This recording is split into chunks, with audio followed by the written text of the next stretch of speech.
So కేంద్రం మరోసారి petro బాంబును పేల్చిందని చెప్పాలంటే ఈ 3 వారాల్లో కూడా 4 సార్లు నెమ్మదిగా కూడా ఇటు పెట్రోల్ డీజిల్ రేట్లను పెంచుతానే ఉంది. మరి ఏ విధంగా పెట్రోల్ డీజిల్ రేట్లు ఇంకా రైజ్ అవ్వబోతున్నాయి, అసలు ఓవరాల్ గా సిచ్యువేషన్ ఏ విధంగా ఉందో మా ప్రతినిధి రాజేష్ అందిస్తారు. సో రాజేష్, ఇటు రవాణా ఛార్జీలు, ఇంధన రేట్లు పెరగడం వల్ల ఇటు రవాణా ఛార్జీలు కూడా పెరుగుతాయి. దానివల్ల రైతుల మీద కూడా చాలా అధిక భారం పడే అవకాశం ఉంది. అదేవిధంగా సామాన్యుల మీద కూడా, ప్రతి ఒక్కరి మీద కూడా రవాణా ఖర్చులు పెరుగుతున్నాయి. ఇటు నిత్యావసర వస్తువుల మీద కూడా ధరలు పెరగబోతున్నాయి. అంటే ఇది సామాన్యుడి బతుకు మీద కూడా ఇది ఇంపాక్ట్ చూపించే అవకాశం ఉంది. మరి దీని మీద ఎటువంటి చర్యలు అసలు ఎందుకు తీసుకోవట్లేదు, ఎందుకు దీన్ని మొత్తం గాలికి వదిలేసింది అనుకోవాలా? రాజేష్ చెప్పండి.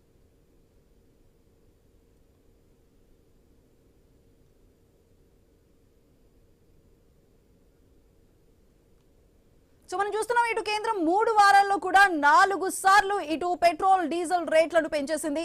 ఇంధన ధరలు అనేవి ఇప్పుడు జెట్ స్పీడ్ తో దూసుకెళ్తుంటే సామాన్యుడి బతుకు మాత్రం ఇంకా అక్కడే ఉందని చెప్పాలి. ఎందుకంటే 3 వారాల్లో 4 సార్లు ధరలు పెంచడం అంటే ప్రజల జేబులకి నిలువున కన్నం వేయటమే అనే మాట కూడా వినిపిస్తుంది మనకి. ఎందుకంటే నిత్యావసరాల ధరలు కూడా కొండెక్కి కూర్చుని ఈ తరుణంలో ఇటు ఈ పెట్రోల్ వల్ల కూడా ఇటు రవాణా ఖర్చులు పెరిగి ఇటు సామాన్య మధ్యతరగతి కుటుంబాల గుండెల్లో దడ పుట్టించే సిచ్యువేషన్ కనిపిస్తుంది. ఇటు లీటర్ ధర డబుల్ సెంచరీ దాటినా ఆశ్చర్యపోనక్కర్లేదంటూ కూడా ఇటు ఆర్థిక నిపుణులు హెచ్చరికలు జారీ చేస్తున్నారు. నిజంగానే అంతవరకు డబుల్ సెంచరీ దాటబోతుందా?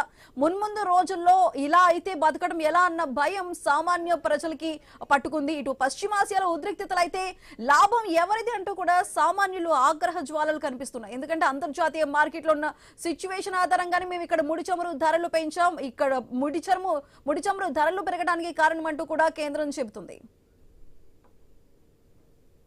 సో ఓవరాల్ గా ఇక్కడ సిచ్యువేషన్ ఏ విధంగా ఉందో రాజేష్ అందిస్తారు. సో రాజేష్, ఇటు నిత్యావసర ధరలు అదేవిధంగా రవాణా ఛార్జీలు కూడా పెరుగుతున్నప్పుడు ప్రతి ఒక్క సామాన్యుడి మీద ఆ ఇంపాక్ట్ పడుతుంది. బట్ దానికి సంబంధించి ఎటువంటి చర్యలు ఏమైనా తీసుకోబోతున్నారా, లేదంటే ఇదే విధంగా ఇంకా ధరలు పెంచుకుంటూ పోబోతున్నారా? అసలు ఏ విధంగా ఉండబోతుంది?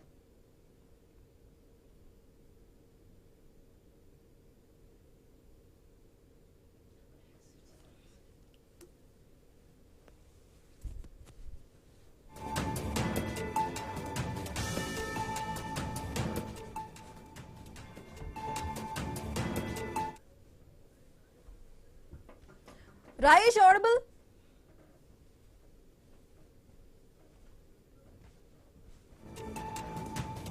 కేంద్రం మరోసారి పెట్రో బాంబ్ ని పేల్చిందని చెప్పాలి. ఈ గడిచిన 3 వారాల్లోగా కూడా ఇటు 4వసారి పెట్రోల్ డీజిల్ ధరలను కూడా పెంచేసింది. సో ఈ ఇంధన ధరలు జెట్ స్పీడ్ లో దూసుకువెళ్తున్నాయి. 3 వారాల్లో 4 సార్లు అంటే ఇటు సామాన్యుడి బ్రతుకు మాత్రం కూడా నరకంగా మారే అవకాశం కనిపిస్తుంది. ఎందుకంటే ఇన్ని సార్లు 4 సార్లు కొంచెంగా ఇటు పైసలు అంటూ కూడా, లేదంటే 3 రూపాయలు అంటూ కూడా ఇలా పెంచడం అనేది ప్రజల జేబులకు నిలువున కన్నం వేసే ప్లానే అంటున్నారు. ఎందుకంటే అటు పశ్చిమాసియాలో జరుగుతున్న యుద్ధ తీవ్రతల్ని కూడా అడ్డం పెట్టుకొని ఇటు పెట్రోల్ డీజిల్ రేట్లు కూడా పెంచేస్తున్నారు అకస్మాత్తుగా. అదేవిధంగా ఆర్థిక నిపుణులు చెబుతున్నట్లు 200 మార్క్ వరకు వెళ్లబోతుందా అనేది ఇప్పుడు ప్రశ్నార్థకంగా మారింది. మనం చూసుకున్నట్లయితే ఇప్పటికే రేట్లు 8 రూపాయల వరకు కూడా ఇటు పెట్రోల్ డీజిల్ మీద కూడా ఓవరాల్ గా పెరిగిన సిచ్యువేషన్ ఉంది. ఒక పక్కన ఇటు మనకి నిత్యావసరాల ధరలు కొండెక్కి కూర్చున్న ఈ తరుణంలోనే ఇక ఈ పెట్రోల్ మంట అదేవిధంగా సామాన్య మధ్యతరగతి కుటుంబాల మీద కూడా పెను భారాన్ని మోపబోతుంది. ఇటు సామాన్య మధ్యతరగతి ప్రజలు ఇటు ఆఫీసులకు వెళ్లాలన్నా ప్రతిదానికి ఈ రవాణా ఛార్జీలే పెరిగిన నేపథ్యంలోనే, అదేవిధంగా నిత్యావసర వస్తువులు, కూరగాయలు కానీ వీటి రవాణా ఖర్చులు కూడా పెరిగితే అవి కూడా మరింత భారంగా మారుతున్నాయి. అసలు ఏ విధంగా ఉంటుంది, ఏ విధంగా కుటుంబాన్ని నెట్టుకు రావాలి అనే ఆలోచన ప్రతి ఒక్క మధ్యతరగతి సామాన్య ప్రజల్లో కూడా కనిపిస్తుంది. అసలు లీటర్ ధర డబుల్ సెంచరీ దాటినా ఆశ్చర్యపోనక్కర్లేదు అంటూ కూడా ఇటు ఆర్థిక నిపుణులు పలుమార్లు హెచ్చరికలు చేస్తున్నారు. అదేవిధంగా డబుల్ సెంచరీ దాటితే ఏ విధంగా చేయాలి, మున్ముందు రోజుల్లో అసలు బతకడం ఎలా, అన్ని రేట్లు పెరుగుతున్న నేపథ్యంలో బతకడం ఎలా అనే భయం ఇటు ప్రజలకు కనిపిస్తుంది. పశ్చిమాసియాలో ఉద్రిక్తతలు అయితే లాభం ఎవరిది అనే మాట వినిపిస్తుంది. ఎందుకంటే అక్కడ పశ్చిమాసియాలో అంతర్జాతీయంగా ఉన్న ఈ ఎఫెక్ట్ అనేది ముడి చమురు ధరలు పెరగటానికి పశ్చిమాసియాలో జరుగుతున్న ఈ యుద్ధ వాతావరణమే కారణం అంటూ కూడా కేంద్రం ఇటు రేట్లు పెంచుకోవడానికి ఇటు ఆయిల్ కంపెనీలకు అయితే అనుమతి ఇచ్చేసింది. సో ఏ విధంగా ఇప్పుడు అంటున్నట్టు డబుల్ సెంచరీకి వెళ్ళబోతుందా, మళ్ళీ విడతల వారీగా ఇదే విధంగా పెట్రోల్ డీజిల్ రేట్లు పెంచుకుంటూ పోతారా? మరి ఈ అంశాలు అయితే ఇంకా చూడాలి.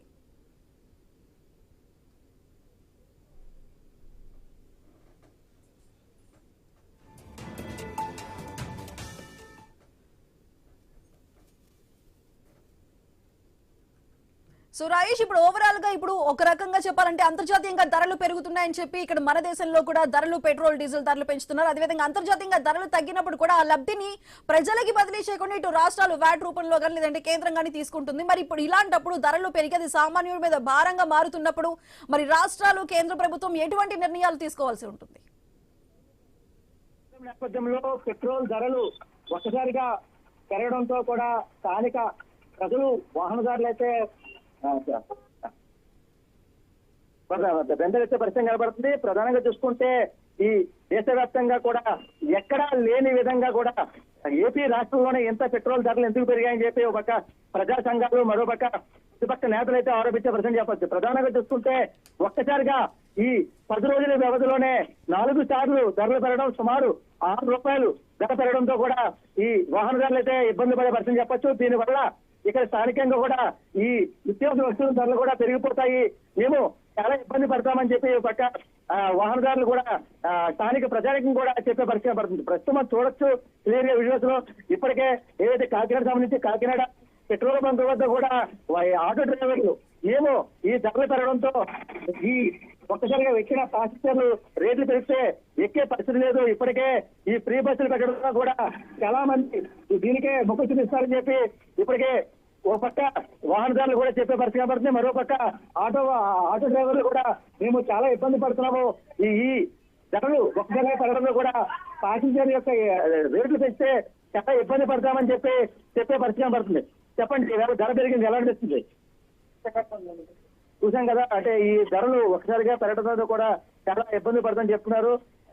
చెప్పండి, ఇప్పుడు రేట్లు ఎలా పెరిగినాయి ఎలా అనిపిస్తుంది మీకు? ఎలా అనిపిస్తుందంటే బాగా ఆభరణం వ్యాపారం లేదు, ఏమీ లేదు. ఇలాగే వస్తుంది మాకు ఎలా గడుస్తుందండి. రేటు పెరిగిపోతే మేము ఎలా పడతానండి బాబు. గిరికాట ప్రభుత్వ కాడ ఆలోచించి చేయాలని మాట్లాడుతుందండి. ఏంటంటే మమ్మల్ని చూసేవాడు ఎవరు కాదు, మీరే కదా ప్రజలు చూసేవారు, నాయకులు చూసేవారు మీరే కదా. నాయకుల్ని మీరు ఎలా పెంచుకుపోతుంటే మేము ఏం చేస్తామండి? ఆటో డ్రైవర్లు మేము ఏం చేయడానికి అవకాశం లేదండి. అది ఏదో మీరు పెద్ద మంచి ఆలోచించి చెయ్యండి. అది సార్ చూసాం కదా అంటే చెప్పండి, ఇవాళ రేట్ ఎంత పెరిగిందండి?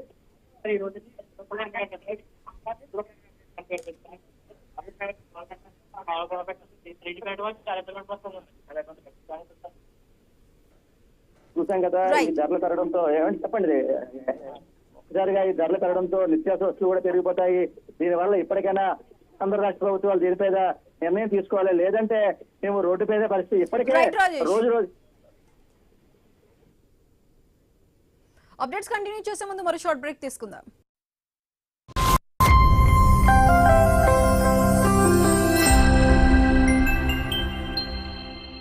అందుకే గుడ్డు వాడుకు